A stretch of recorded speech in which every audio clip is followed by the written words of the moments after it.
Irmãos, nós vamos fazer uma oração agora. Vocês se lembram que na quarta-feira passada, quando eu preguei sobre a igreja de Esmirna, eu falei assim: irmãos, eu não sei se tem crentes nessa cidade atualmente, porque é uma cidade dominada, uma cidade que fica na Turquia e é dominada pelos muçulmanos. Se lembram que eu fiz essa colocação? Olha o que aconteceu. No dia seguinte, na quarta-feira, eu lendo as notícias, e aí apareceu essa notícia, que vai aparecer aí na tela. Eu creio que não foi coincidência, foi uma resposta de Deus para nós, para a igreja. E a resposta, irmãos, àquela pergunta que eu fiz é: sim, existem crentes em Esmirna. Amém? Só que, olha o título aí dessa reportagem: Estados Unidos dizem que irão impor sanções contra a Turquia por prisão de pastor cristão. Irmãos, existe uma pequena igreja na cidade de Esmirna, hoje chamada Izmir, o nome atual da cidade. Existe uma pequena igreja, e o pastor dessa igreja é esse pastor aí que está no meio dessa foto, pastor Andrew, e ele já está preso há quase 2 anos, acusado falsamente de terrorismo e espionagem pelo governo turco. E a sentença dele, ele foi condenado a 35 anos de prisão. Então, ele é americano. O presidente dos Estados Unidos, Donald Trump, está fazendo pressão contra a Turquia, até ameaçando a Turquia de sanções econômicas, caso eles não libertem esse pastor, porque essas acusações são falsas, são mentirosas, e nós sabemos que a realidade é que eles não querem o cristianismo lá na Turquia. Então eles prenderam o pastor, e esse pastor, irmãos, é pastor da igreja que nós estudamos aqui na quarta-feira passada. Claro que não é a mesma igreja, os mesmos membros, né, daquela época, porque a carta que nós estudamos na semana passada foi escrita no 1º século, e nós estamos no século 21. Agora, irmãos, olha que coisa, no 1º século da era cristã, a igreja de Esmirna era perseguida. Hoje nós estamos no século 21, e a igreja de Esmirna continua sendo perseguida. Irmãos, olha que coisa. Naquela época eles eram perseguidos pelos judeus e pelo Império Romano. Hoje eles estão sendo perseguidos pelos muçulmanos. Então vamos orar por essa igreja agora? Eu vou pedir ao pastor Giovanni, ele vai orar pelo pastor Andrew, que é esse pastor que está aí mostra aí dá para ver, né? Esse pastor que está, não, é o do meio. Esse é o pastor que está preso e, né, está condenado a 35 anos de prisão, já cumpriu 2, e agora os Estados Unidos está fazendo pressão para que esse pastor seja libertado.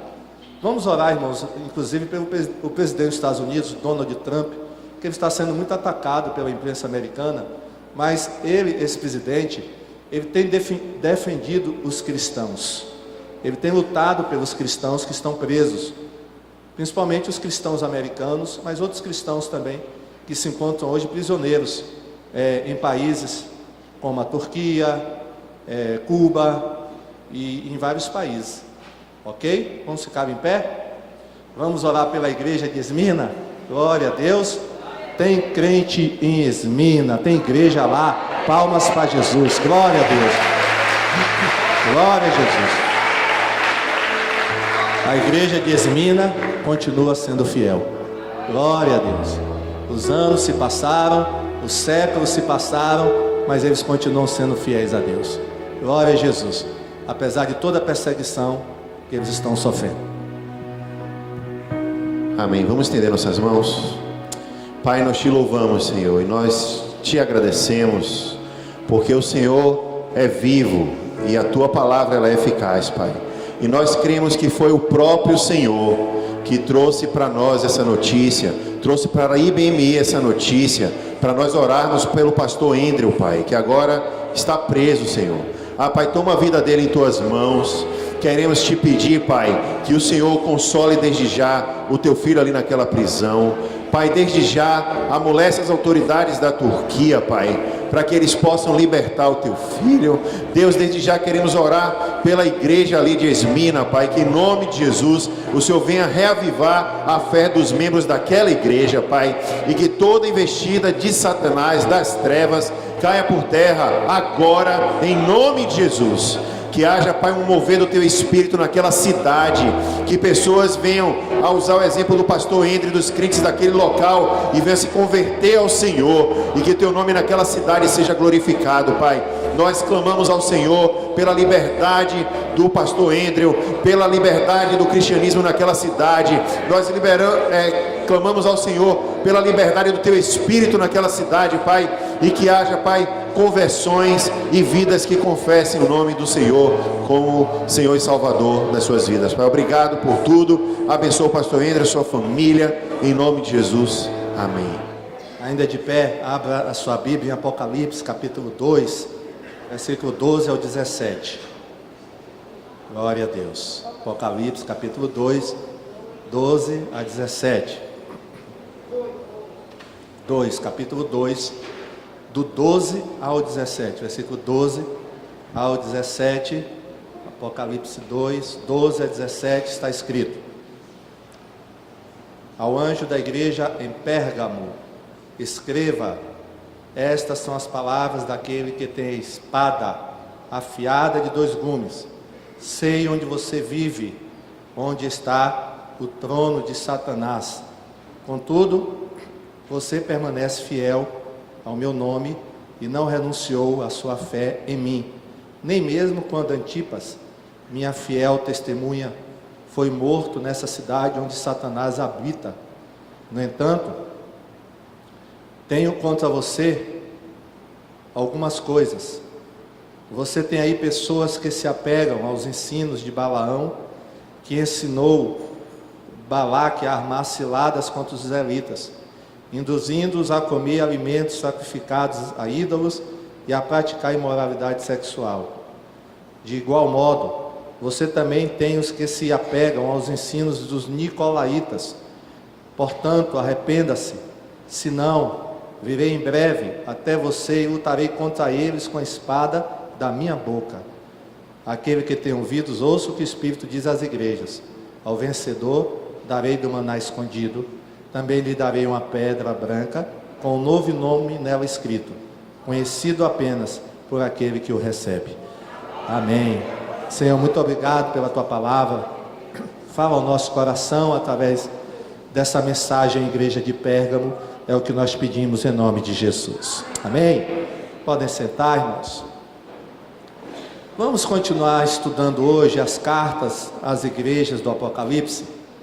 Já estudamos a carta à igreja de Éfeso, a carta para a igreja de Esmirna, e agora vamos estudar a carta à igreja de Pérgamo. Os irmãos que estavam aqui nas quartas-feiras passadas devem ter aprendido algumas lições com essas 2 cartas, amém? Com a igreja de Éfeso nós aprendemos o quê? Apesar da igreja de Éfeso ser uma igreja muito forte no trabalho, trabalhava bastante, e ser uma igreja que não tolerava falsos apóstolos, essa igreja, ela tinha um pecado muito grande. Qual era? Eles haviam abandonado o primeiro amor. E Deus chama a atenção da igreja de Éfeso. A igreja de Esmirna era uma igreja pobre, como nós vimos, devido às circunstâncias, e tinha tinha sofrido muitas perseguições, principalmente dos judeus, porque em Esmirna havia uma sinagoga, só que não era uma sinagoga de Deus, era uma sinagoga de quem, irmãos? Quem se lembra? Uma sinagoga de Satanás. Aprendemos que houve lá um pastor chamado Policarpo, bispo Policarpo, um homem de idade, idoso, que morreu queimado, foi queimado vivo, mas não negou a fé. Quando o promotor de justiça mandou que ele negasse a Jesus, e se ele fizesse isso, ele seria solto, ele disse: eu servi a Jesus, sirvo a Jesus há 86 anos, e ele nunca me fez mal nenhum. Como é que eu poderia negar o nome dele agora? E aí ele morreu queimado numa estaca, Policarpo. E hoje, irmãos, vamos falar da terceira igreja a receber uma carta, que é a igreja de Pérgamo. Essas cartas foram mandadas da ilha de Patmos. O mensageiro saiu da ilha de Patmos. Irmãos, eu fico pensando assim: quando eu chegar no céu eu quero conhecer esse mensageiro, porque, irmãos, que responsabilidade. Pensou? Você receber das mãos de João. Eu fico imaginando João chamar esse homem e dizer para ele: olha, rapaz, olha, irmão, você vai levar aqui 7 cartas que eu escrevi, mas que foram ditadas por quem? Quem ditou as 7 cartas, irmãos? Deus, Jesus. Você tome cuidado com essas 7 cartas, viu? Você tem que ir até a continente asiático, ir nas 7 igrejas, e você vai entregar essas 7 cartas. Você começa entregando, a primeira carta que você vai entregar é a de Éfeso, que era a igreja maior e mais importante das 7. Depois, quando você sair de Éfeso, você vai para Esmirna. Esmirna, irmãos, ficava a uns 70 quilômetros, 79 quilômetros de Éfeso. Então o mensageiro ele ia provavelmente andando de Éfeso até Esmirna, entregava a carta de Esmirna. E aí João disse: depois que você entregar de Esmirna, você vai para Pérgamo. Pérgamo ficava a 70 quilômetros de Esmirna. Ele entregava a carta a Pérgamo. Que responsabilidade, hein, irmãos? Você ter 7 cartas na mão, você não poderia perder essas cartas. Olha aí, acharam um mapa. Cadê Pérgamo? Estão vendo? Quem é que está vendo Pérgamo? Mostra aí tem um sinalizador aí? Ah, isso, olha, Pérgamo. Então, ó, ele passa. Ah, ótimo. Ó, Éfeso, ele começou por Éfeso, que ele veio de Patmos, né? A ilha de Patmos está aqui, ó. Éfeso, Esmirna e Pérgamo, ok? Então vamos falar um pouquinho da cidade de Pérgamo. Irmãos, o nome Pérgamo significa casado. Casado. Esmirna significa o que? Quem se lembra? A palavra Esmirna, amargo, não é? Amargo. E Pérgamo significa casado. Temos aí, irmãos, fotos. Essa cidade hoje está em ruínas. Foi construída uma nova cidade perto da antiga, mas a cidade mesmo que havia naquela época, vamos ver ela hoje, como é que ela está? Mostra as ruínas da cidade de Pérgamo. Olha, pode ir mostrando. Aí são ruínas na cidade de Pérgamo. É uma cidade turística, viu, irmãos? Quando você for lá na Ásia, viu, fazer uma viagem turística, vá em Pérgamo, ok? Vá na cidade de Pérgamo para ver as ruínas. Um dia pretendemos, né? Vamos viajar, fazer um turnê pelas 7 igrejas da Ásia. Oh, amém? Eu quero ir nas ruínas de Pérgamo, ver aonde os meus irmãos moravam, né? Onde essa igreja existia. Na época, irmãos, Pérgamo era uma cidade relativamente grande, não era maior que Éfeso, mas era grande. Pérgamo devia ter na época 150 mil habitantes. 150 mil habitantes. Era mais ou menos a população.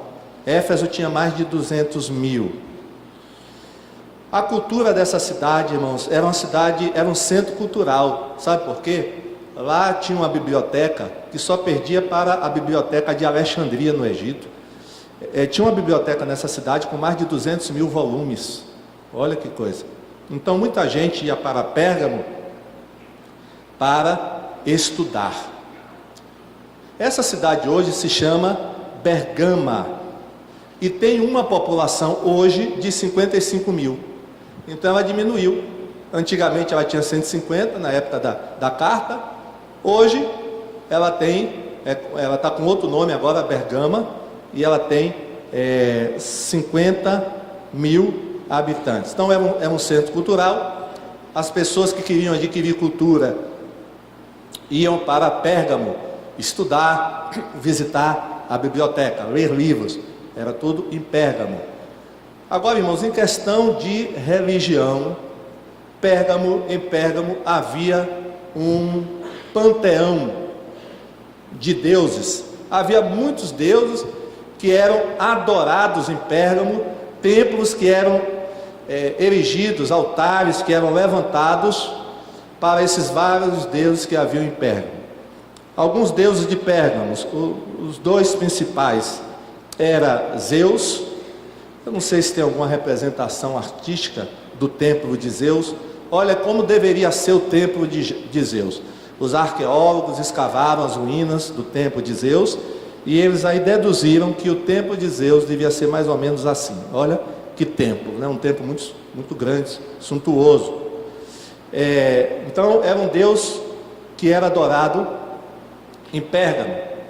Outro Deus que era adorado em Pérgamo, que tinha um templo para ele, era Esculápio. Quem já ouviu falar desse Deus? Esculápio era o Deus da cura. As pessoas diziam que esse Deus tinha o poder da cura.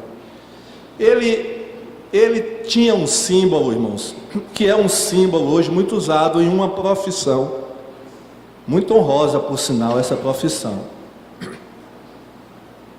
Quero ver agora o conhecimento dos irmãos. Cultura. O símbolo desse Deus é o mesmo símbolo hoje usado numa profissão. Raimunda acho que sabe, né, Raimunda? Mas... porque eu falei de Raimunda, né? Medicina. Mostra o símbolo aí da medicina. Aí você vai achar aí na internet. Está com a internet aí? Tem acesso? Pega aí, símbolo da medicina, emblema da medicina. Aí vocês vão ver qual era a representação desse Deus. Era uma serpente enrolada num bastão. Por isso que ele era chamado o Deus serpente ou o Deus da cura. Já achou? Mostra aí o símbolo desse Deus, Esculápio. Irmãos, as pessoas viajavam do mundo inteiro, da Ásia toda, para ir em Pérgamo, porque elas diziam lá que o Deus serpente ia curar elas.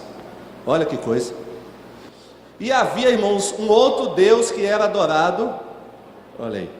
Existem várias imagens, irmãos, na internet com o Deus, né, com esse emblema aí, essa representação. Era o Deus Esculápio. Para os irmãos terem ideia da fama desse Deus, Esculápio possuía 200 santuários no mundo inteiro da época. E sabe onde era a sede desse Deus? Pérgamo. Não é à toa que Deus diz que o trono de Satanás está onde? Em Pérgamo. Deus não falou isso, irmão? Jesus não falou isso na carta? Não era onde Satanás habitava, não era em Pérgamo? Onde ele tinha um trono? Olha, irmãos, quem tem um trono é porque o quê? Reina, não é isso? Quem reinava em Pérgamo? Quem estava dominando aquela cidade? Satanás. E ainda tinha, irmãos, o Deus imperador. Eu falei na semana passada que alguns imperadores romanos, eles eram divinizados, ou seja, adorados como deuses. E havia, irmãos, um templo em Pérgamo dedicado ao imperador romano Augusto. Em 29 a.C. foi erigido um templo a Augusto, que era o imperador romano, e as pessoas iam a esse templo de Augusto, em Pérgamo, queimar incenso. E quando elas queimavam incenso, elas diziam: César é o Senhor. Olha que coisa. César é o Senhor. Como os cristãos se recusavam a dizer que César era o Senhor, eles diziam: Jesus é o Senhor.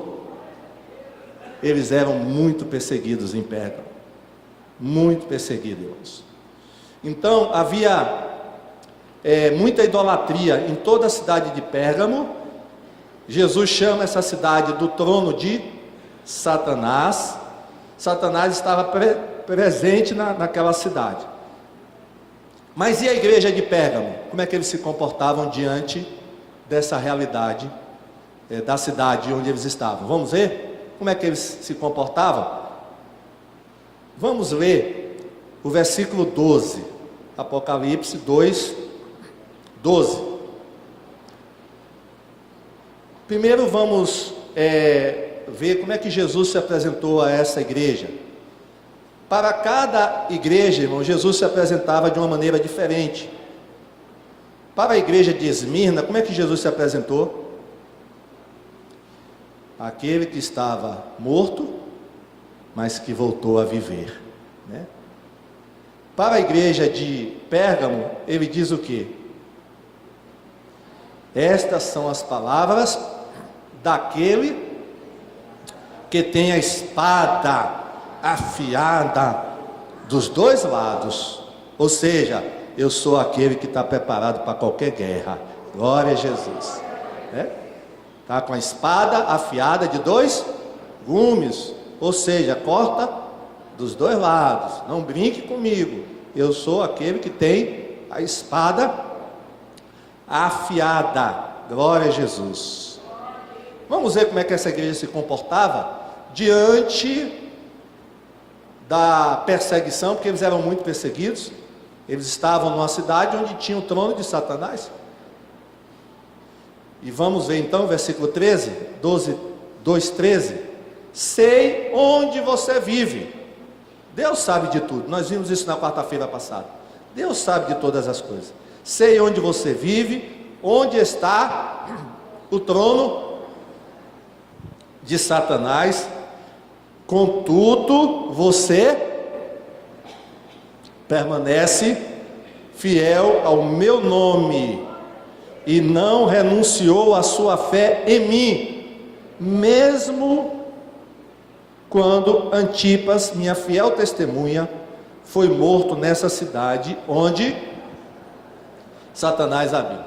Então, irmãos, diante da perseguição, os crentes de Pérgamo mantinham-se o quê? Fiéis. Debaixo de toda a perseguição, eles eram fiéis. E houve um irmão, Antipas, irmãos, foi um pastor. A história eclesiástica diz que Antipas foi pastor em Pérgamo. Ele foi preso, assim como Policarpo, só que em vez de ser colocado numa estaca, colocaram ele dentro de um boi de bronze, um boi oco de bronze, e botaram esse boi debaixo da fogueira, de uma fogueira. Imagine que morte horrível deve ter tido o pastor Antipas. Então ele foi morto, foi martirizado, mas apesar da morte do seu pastor, a igreja continuou firme na presença de Deus. Amém? Glória a Jesus. Ele foi queimado vivo, irmãos. Foi queimado vivo. Então, era uma igreja que não sucumbia diante da perseguição.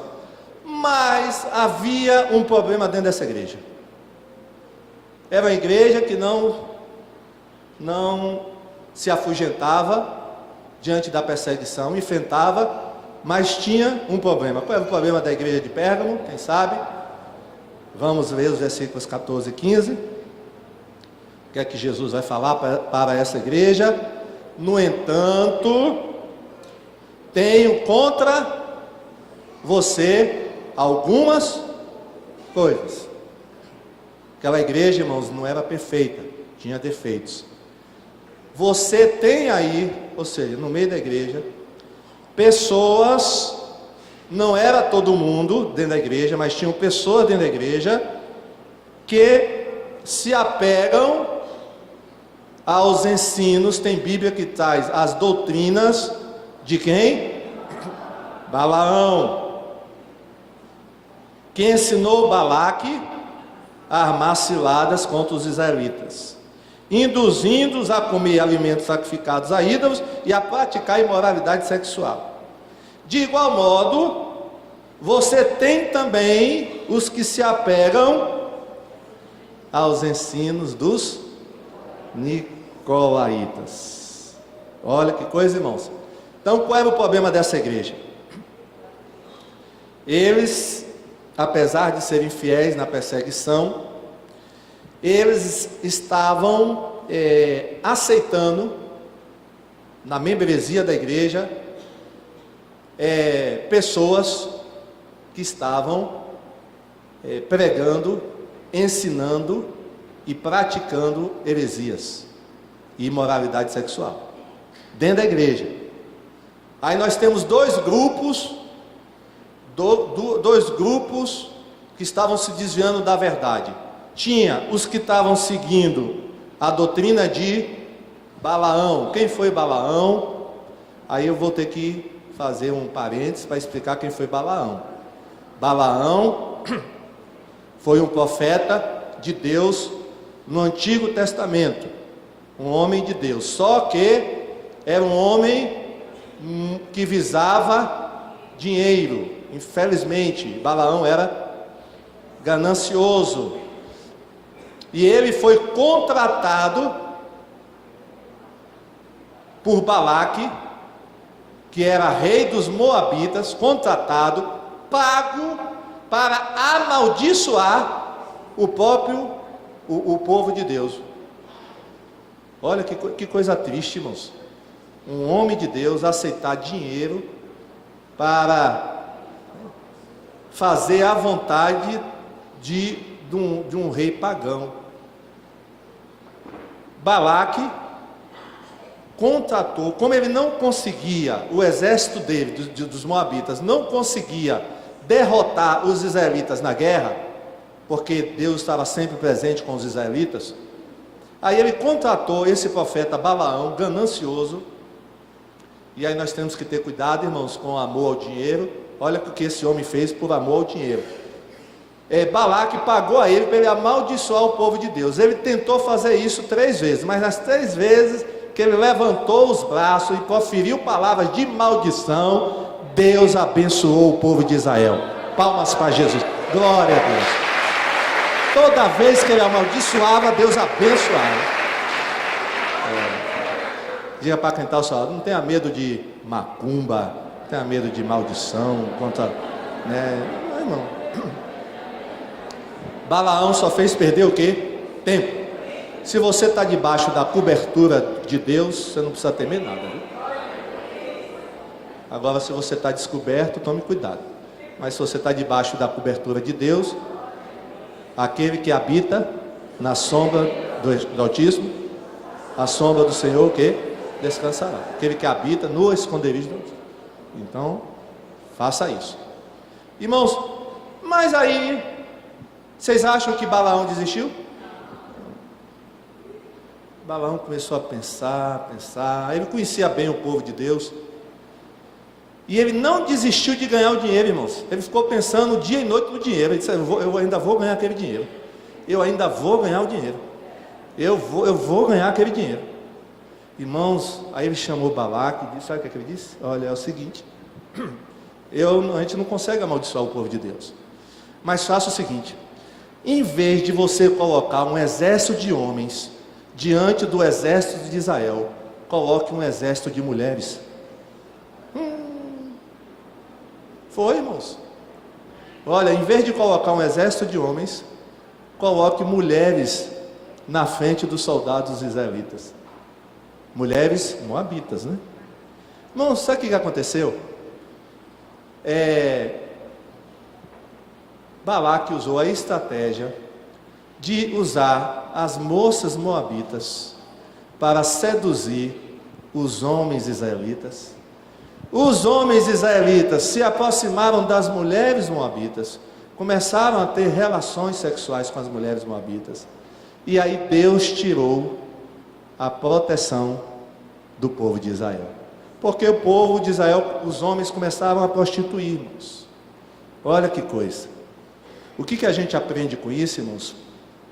Que Satanás, ele é estratégico. Se ele não consegue de um jeito, ele vai tentar de outro. Já que não conseguiu amaldiçoar o povo de Deus, vamos fazer com que o povo de Deus se misture com os moabitas. Porque Balaão sabia que se o povo de Israel se misturasse com os moabitas, Deus ia o quê? Castigar o povo de Israel. E foi isso que aconteceu, irmãos. Olha que sagacidade, irmãos, de Satanás. Então ele usa de várias táticas. A tática da perseguição não deu certo com os crentes de Pérgamo. Não adianta perseguir os crentes de Pérgamo, porque eles não vão ceder. Aí Satanás disse, então eu já sei, eu vou usar uma outra estratégia. E aí, irmãos, ele usou a estratégia de Balaão com os crentes de Pérgamo. Ele usou a estratégia de Balaão. Porque o que aconteceu? Os crentes de Pérgamo foram induzidos a quê? A duas coisas: a comer alimentos sacrificados a ídolos, porque os israelitas fizeram isso lá, começaram a comer no templo dos deuses moabitas. E segundo, o que é que ele fez também? Induziu os israelitas a praticar o quê? Imoralidade sexual. Então olha o que estava acontecendo dentro da igreja: crentes dentro da igreja indo comer nos templos pagãos de Pérgamo, ou seja, eles iam lá no templo de Zeus, iam no templo de Esculápio, e lá ficavam sentados, batendo papo, dando risada, comendo.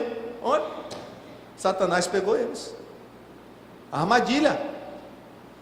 E eles estavam se prostituindo também, diz aqui, praticando imoralidade sexual. Então essa era a doutrina de Balaão, que penetrou dentro da igreja de Pérgamo. Mas havia uma outra doutrina também, que era a doutrina de quem?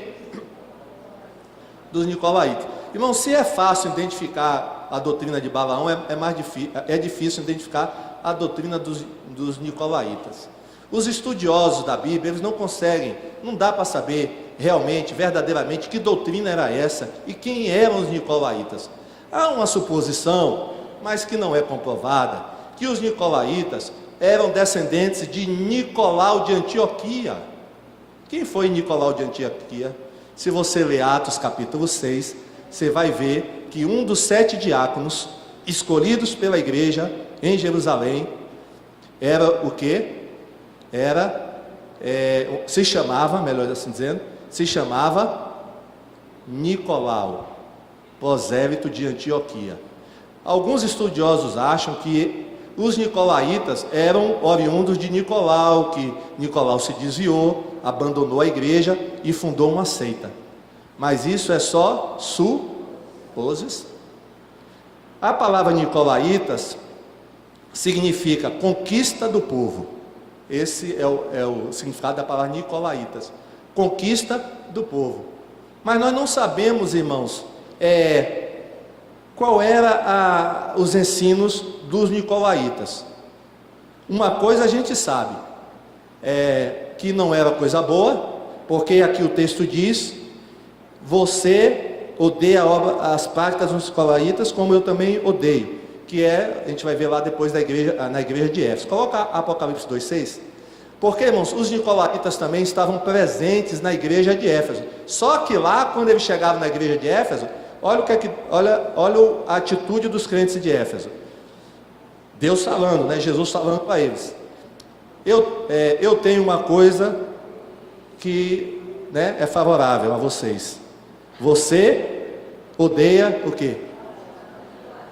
As práticas dos nicolaítas, como também eu odeio. Ou seja, tanto o ensino como a prática dos nicolaítas, Deus odiava.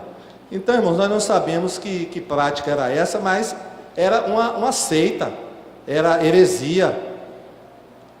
Então Deus repreende toda a igreja, porque eles estavam tolerando, os crentes da igreja estavam tolerando práticas imorais, idolatria dos nicolaítas e dos seguidores de Balaão. Não era toda a igreja, irmãos, que estava praticando essas doutrinas, mas só que quem não praticava, o que acontecia? Aceitava. E meus irmãos, a gente não pode nem praticar e nem aceitar. Não pode aceitar também. Talvez, irmãos, a gente não sabe, mas talvez esses crentes de Pérgamo, eles aceitavam em nome da unidade. Não. Se a gente for criticar, condenar esses irmãos, vai dividir a igreja, vai acabar com a igreja. Não, em nome da unidade, do amor, o amor, cadê o amor? Sim, cadê o amor? Não tem amor coisa nenhuma. Porque, irmãos, eles estavam corrompendo a igreja. Esses nicolaítas e seguidores de Balaão estavam perturbando a igreja. E Jesus falou: eu tenho contra ti. Eu tenho contra ti.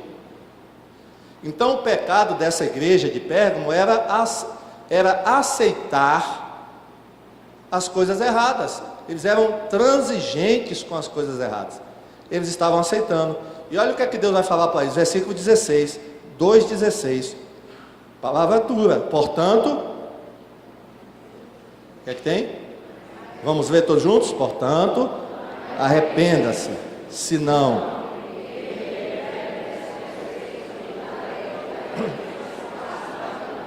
E aí o negócio vai pegar. Se você não se arrepender, está falando para a igreja, arrependa-se, senão virei em breve até você e lutarei contra eles com a espada da minha boca. Irmãos, a gente tem que ter cuidado. O que eu vejo, irmãos, o que a gente aprende com essa carta a Pérgamo, é que nós não podemos tolerar ensinos falsos dentro da igreja, pecado dentro da igreja, heresia dentro da igreja, porque se Deus não admite, como é que nós vamos admitir? Amém? Nós temos que estar muito atentos, e principalmente, irmãos, hoje, no século 21, que muitas heresias estão se espalhando por aí, muitas falsas doutrinas estão se espalhando por dentro das igrejas, e a gente tem que ser zeloso da sã doutrina, amém? Você é zeloso da sã doutrina? Ou você acha que isso não tem problema? Não, pastor, não tem problema não, pastor, é só uma heresia pequena, isso aí não vai... Irmãos, tem que ter cuidado. Irmãos, a gente tem que ter cuidado, porque a coisa não está fácil, a coisa está feia. Eu falei domingo passado, irmãos, dei até um exemplo, de um evento que vai acontecer no dia 4, no estádio do Palmeiras, lá em São Paulo, e que é um evento que tem cara de ser um evento evangélico, é o evento da família. Mas eu disse para os irmãos, na semana passada, assim, e falei que alguns cantores evangélicos, bastante conhecidos de todos nós, estavam programados para cantar nesse evento, tinham aceitado o convite. Só que esse evento, irmãos, é patrocinado, é realizado pela Igreja da Unificação, desse casal que vai aparecer aí. Pode mostrar o casal, o reverendo Moon e a esposa. Olha eles aí, o reverendo Moon e a esposa. O reverendo Moon já morreu, agora tem a esposa que lidera a Igreja da Unificação. Irmãos, essa igreja, ela tenta se passar por igreja evangélica. Há muitos anos atrás, eles fizeram um retiro num resort e convidaram vários pastores para ir para o retiro deles. Alguns pastores avisados com antecedência não foram, outros ainda chegaram aí. E agora eles estão tentando de novo se aproximar dos evangélicos, se passar por evangélicos. E eles convidaram esses cantores, e os cantores aceitaram, já estavam até no cartaz, a foto deles no cartaz do evento. Avisados por alguns pastores, eles cancelaram a participação deles nesse evento. Ainda bem, né, irmãos?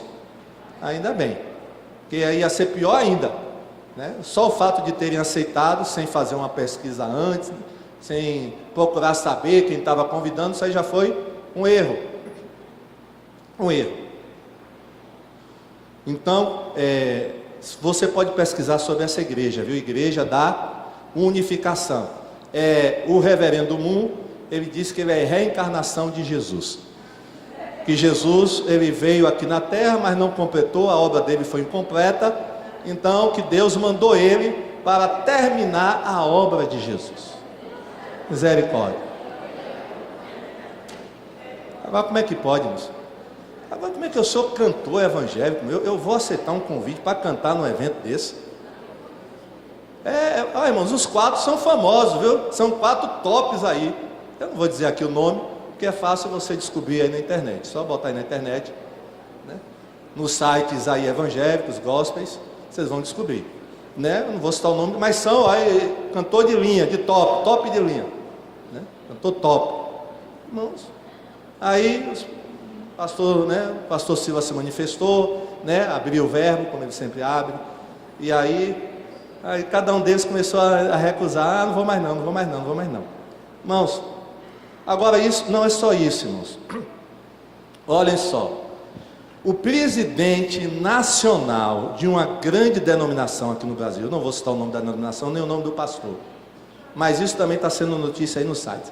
Num evento que houve no encontro nacional da denominação dele, na pregação dele, sabe o que ele disse? 3 coisas que ele falou. Primeiro, um pastor, presidente nacional de uma grande denominação no Brasil. Se eu dissesse o nome da denominação, você ia identificar, saber. Sabe o que ele disse? Primeiro, que Jó nunca existiu, que foi uma história criada, uma história bonita, criada, mas que Jó, sabe quem é Jó, né, irmãos? Tem um livro de Jó aí na sua Bíblia, né? Todo mundo conhece a história de Jó. Que Jó nunca existiu. Aí eu fico pensando, né? Então o que ele vai dizer de Tiago? Então Tiago é um mentiroso danado. Porque Tiago falou sobre Jó. O que Tiago disse para a gente? Vede a paciência de Jó. Tiago não diz isso na carta dele, irmão? Então, irmão, Jó existiu. Mas não parou por aí não. Ele achou pouco e disse o seguinte: Ananias e Safira nunca existiram. Que a história de Ananias e Safira foi inventada para meter medo nos crentes, para eles ofertarem e dizimarem. Irmãos,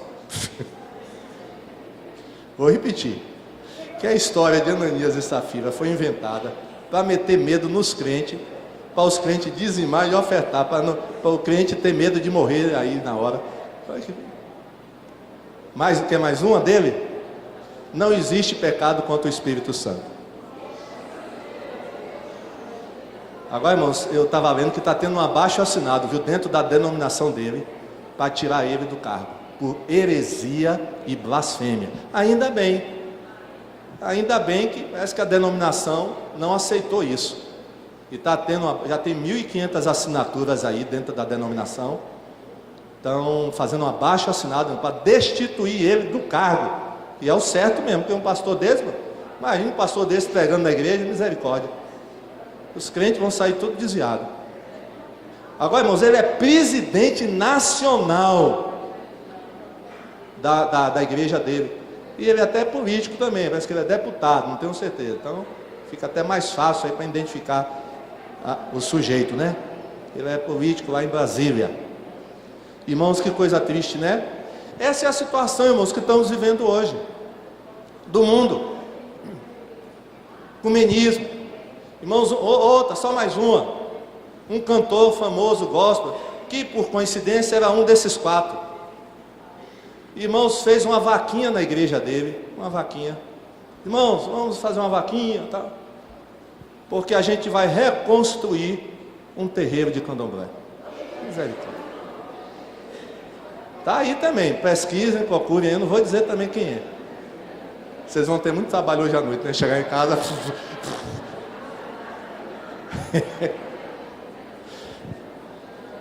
Acho que tem gente já até olhando o celular aí, puxando a internet. Você já gosta de uma noticiazinha, né? Isso não é fofoca não, viu? Estou falando a verdade. E eu estou falando dentro do contexto da minha mensagem, para a gente não ser igual a igreja de Pérgamo. Alguns crentes de Pérgamo, porque tem muito crente aí que parecendo crente, muita igreja parecida de Pérgamo. Porque como é que você pode juntar, né, fazer uma coleta dentro da igreja, junto com outras igrejas, para levantar, irmãos, com todo o respeito, né, a qualquer religião, irmãos. A gente tem que respeitar todas as religiões, não podemos respeitar nenhuma religião. Mas, irmãos, construir, né, terreiro, pegar dinheiro do povo para construir, reconstruir um terreiro de candomblé, E ele está assim muito chateado, porque ele foi muito criticado. Ele disse: isso é intolerância religiosa. Irmãos, né? Que coisa é essa? Parece que ele saiu até na Veja, né, irmão Manelito? Você que lê a revista Veja, não foi? Nas páginas amarelas da Veja, não foi? É outra dica, é só você comprar a Veja, viu? Irmãos, onde é que nós vamos parar, irmão?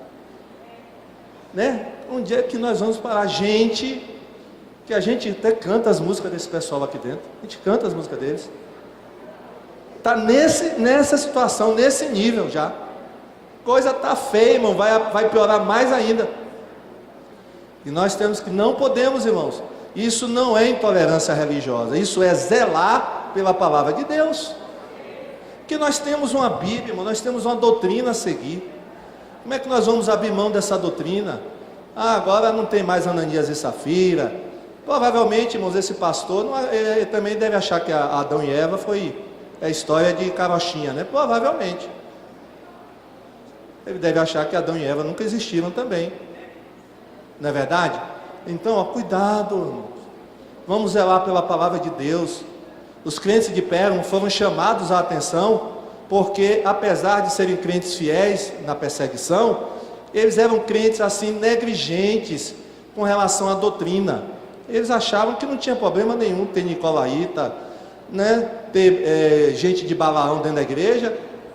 Eles não viam problema nenhum. Qual é o mal? Não pode, irmãos, não pode.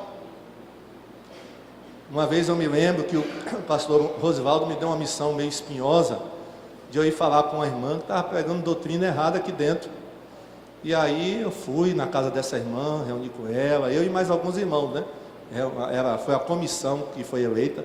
Fomos até a casa dessa irmã, mas essa irmã não arredou o pé. A gente, não, é isso mesmo, e é isso que eu vou continuar pregando. E aí tivemos que excluir essa irmã da igreja. Mas isso já tem, muitos anos, né? Foi na época ainda do pastor Rosivaldo, há 20 anos atrás. Mas, irmãos, tem que ser assim, né? A gente não pode aceitar falsa doutrina no nosso meio. Você tem que ter cuidado com o que você crê, não pode aceitar ensinamentos errados. Porque, irmãos, as pessoas morreram para defender essa palavra aqui, deram a vida, e nós temos que nos manter zelosos, amém? Qual é o convite que Deus faz para nós? Versículo 17, a parte A: aquele que tem ouvidos, ouça. Ao vencedor darei do maná escondido, amém? Glória a Deus. Pastor, o que representa o maná escondido, pastor? Olha, irmãos, existe aí uma teoria, uma suposição, eu até já falei isso aqui, que a arca da aliança ainda está por aí, né? Foi escondida pelo profeta Jeremias, e que essa arca está aí, escondida lá no deserto da Judéia, e que quando Jesus voltar, né, ele vai buscar essa arca, onde ela está escondida. E os irmãos sabem que um dos objetos que tem dentro da arca é o quê? O maná, aquele maná que caiu lá no deserto, né? Então, alguns acham que é esse maná que vai ser dado a gente. Mas, irmãos, provavelmente, na realidade, o maná escondido aí significa o quê? Comunhão íntima com Cristo, ou seja, quem for fiel, quem der ouvidos ao que o Espírito diz, vai ter comunhão íntima com Jesus. Ou então também pode significar as bênçãos do céu. Quando a gente chegar no céu, irmãos, vai ter muita bênção que a gente vai receber, amém? Tem bênçãos que já são aqui para a terra. Agora, irmãos, tem bênçãos que são lá só para o céu, não é verdade? Não adianta querer pegar bênção aqui, que são bênçãos destinadas só para receber no céu, aí não tem como. Então, maná escondido são as bênçãos reservadas para nós no céu, amém? Mas não é só maná escondido não que a gente vai receber, tem outra coisa. Apocalipse 17, a parte B. Olha o que é que Deus vai nos dar também, Jesus vai nos dar. Lhes darei uma pedra branca, com um novo nome nela escrito, conhecido apenas por aquele que a recebe, amém? E pastor, e essa pedra? Por aquele que o recebe. E isso, por aquele que o recebe. E que pedra branca é essa, pastor? Ó, irmãos, existem várias teorias. Na época lá de Jesus, naquela época do primeiro século, as pedras brancas eram usadas com duas finalidades. Elas serviam como ingresso para entrar nas festas. Hoje, para você entrar numa festa, tem que ter o quê? Convite, né? Se você não é penetra, você vai com convite, não é verdade? Chega lá e dá o convite. Naquela época, irmãos, eram pedras. O dono da festa distribuía pedras brancas aos convidados. E aí quando você chegava na porta, o porteiro vinha: cadê o convite? Ele não perguntava cadê o convite, ele perguntava o quê? Cadê a pedra branca? Aí a pessoa mostrava: pode entrar, entra. Então, essa pode ser um significado. Um outro significado que pode ser que a pedra branca também naquela época era usada pelos juízes, que usavam para voltar pela absolvição de uma pessoa julgada. Quando o juiz, em vez dele dizer assim, bateu o martelo, dizer inocente, ele pegava a pedrinha branca e mostrava. Quando ele pegava a pedra branca e mostrava, é que a pessoa tinha sido considerada inocente. Amém? Essas eram duas utilidades naquela época da pedra branca. Então o que é que Jesus está querendo dizer para nós? Que nós, quem é fiel, quem ouve o que o Espírito está dizendo nas igrejas, vai ter entrada no céu. Amém? E também já está o que? Absolvido. Diga para quem está ao seu lado: nós já estamos absolvidos. Agora nessa pedra, o que é que tem escrito? Um novo nome, né? Nela está escrito o quê? Um novo nome. O que isso quer dizer, pastor? Olha, irmãos, na Bíblia, quando a pessoa passava por uma experiência e entrava numa nova fase de vida, recebia o quê? Um novo nome. Aconteceu com quem? Abraão. Como era o nome de Abraão antes? Abrão. Aconteceu com Jacó. Que nome ele passou depois da experiência? Israel. Aconteceu com Paulo. Como era o nome de Paulo antes? Saulo. Aconteceu com Sara, não é isso? Qual era o nome dela antes? Sarai. Então, ó, a gente vai receber um novo nome, ou seja, a gente vai ter uma nova experiência, uma transformação, algo que a gente nunca imagina como é, irmãos. Quando chegar lá no céu, é uma coisa assim, espetacular, né? Então, provavelmente é isso que significa o novo nome. Amém? Alguns interpretam isso literalmente, ou seja, se você se chama Maria aqui na terra, lá você não vai se chamar Maria, você vai ter um novo nome. E aí, você gostou ou não gostou dessa notícia? Se você não gosta do seu nome, você deve estar alegre, né? Até que enfim, no céu eu vou ter um novo nome, ninguém vai me chamar desse nome feio. Aconteceu isso com a irmã Miriam, não foi, não? A irmã Miriam tinha um nome e mudou de nome, né? A mãe dela deu o nome de Maria da Conceição. Mas a irmã Miriam não foi com esse nome. E aí lutou e mudou o nome dela, foi no cartório, mudou tudo, toda a documentação. E hoje, quer dizer, ela já era chamada assim antes de mudar o nome oficialmente.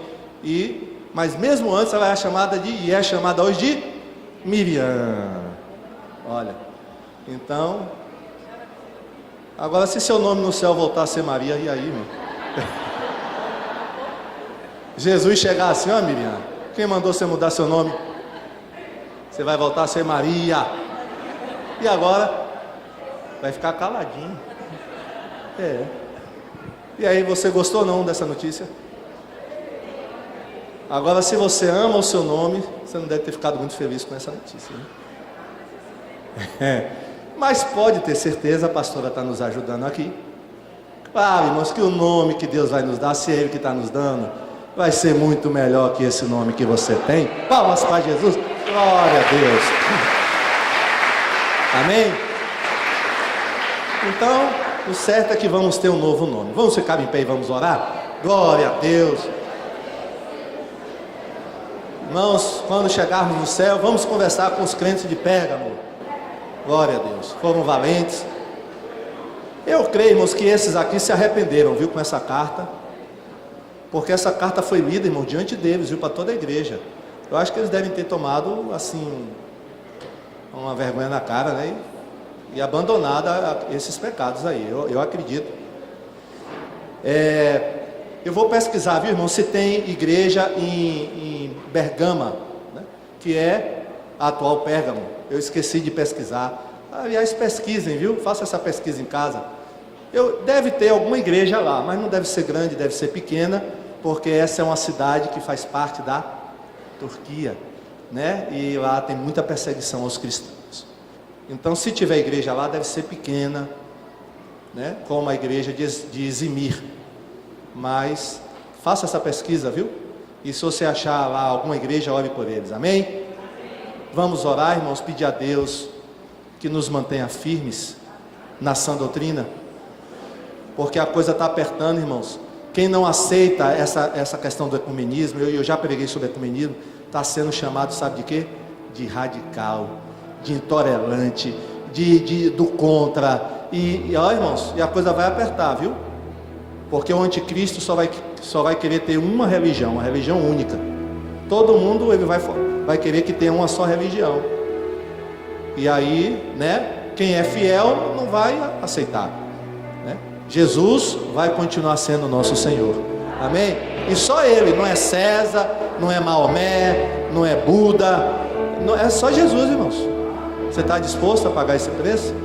Para declarar que só Jesus é o Senhor da sua vida? Se prepare, viu? Se prepare, porque, né, a gente já sente aí, né, muitos se levantando contra os evangélicos, porque eles não aceitam, né, união de religiões. Nós não aceitamos, irmão, não podemos aceitar. Como é que vai unir, né, todo mundo, né? Se o único caminho é Jesus. Jesus disse: eu sou o caminho, a verdade, não tem outro caminho. Não é verdade? Só tem uma verdade, irmão, não pode ter várias verdades.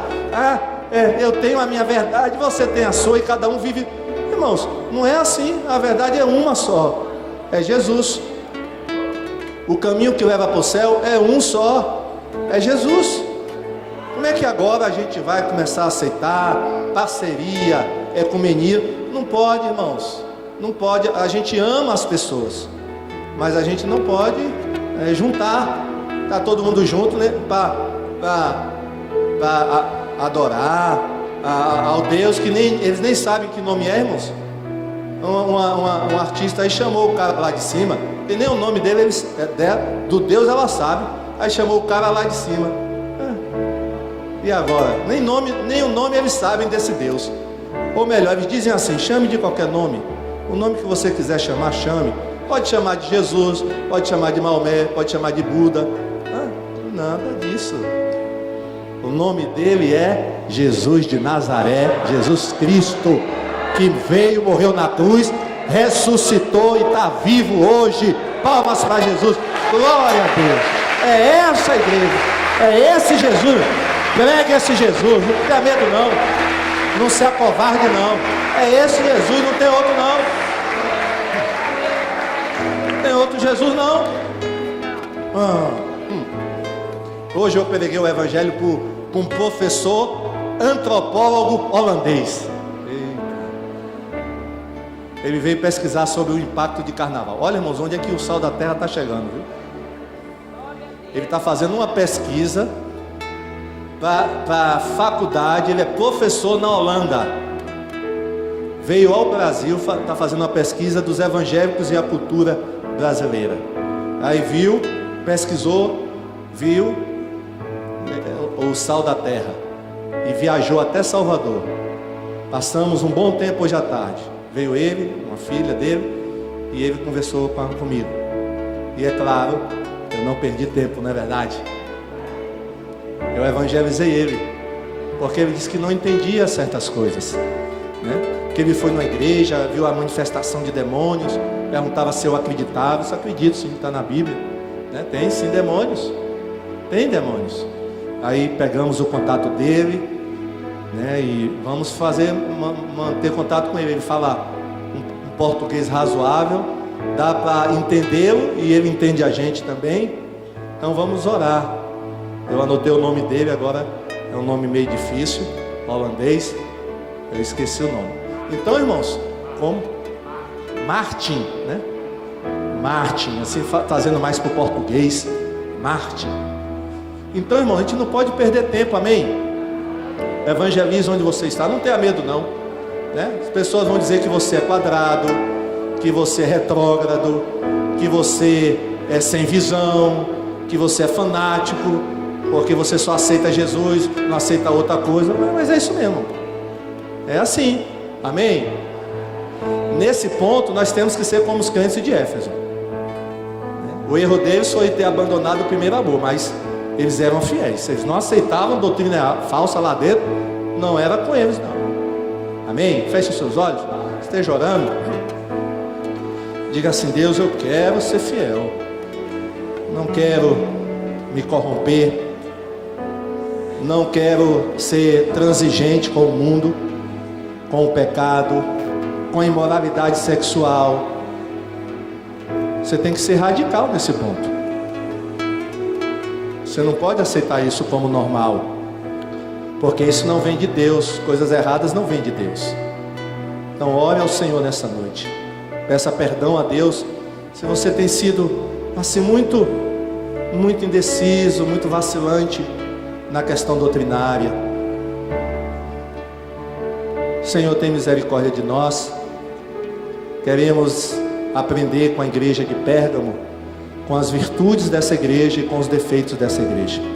Queremos ser fiéis como eles foram, Pai, que eles não cederam diante da prova, mesmo numa cidade, Pai, onde Satanás habitava, eles não cederam à perseguição, Pai, eles ficaram firmes na Tua presença.